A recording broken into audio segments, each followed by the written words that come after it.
There you go. Inertiatic ESP. Mars Volta from the Deloused in the Comatorium. Whatever the all that means. Too deep for you, man. That's some crazy shit these guys are playing. That guy, John, Theodore. unbelievable. And I remember watching him live. You were there. That's right. We saw him at a little joint somewhere.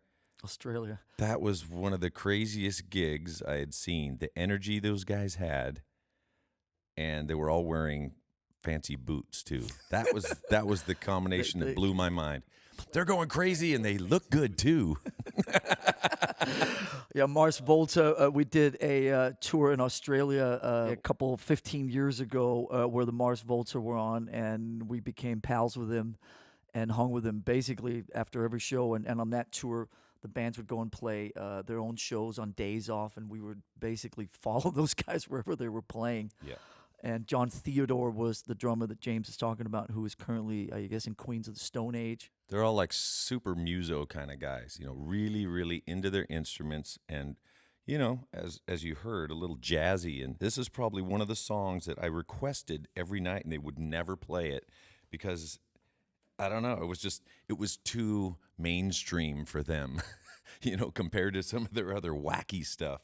It's like, this is pretty wacky, and it's also heavy and friggin', it makes me feel good. This song does. So play it, guys. And they said, no, we can't. Sorry. He doesn't want to play it. They were on a different wavelength at that point. Of course. Pardon me for asking. It's too mainstream. But that band, what I loved about them, they pushed the limits on pretty much everything. Guitar playing, the vocals. I remember Cedric having he had pedals on the floor for his vocals. I had never seen that before. And he was pushing stuff, and he was doing weird stuff with his voice, and he was really treating it like an instrument, which was very cool. And, the keys, the drummer, all of it. They even had a bongo player at some point. Right, yeah. There's not a lot of bongos heard on that song, but maybe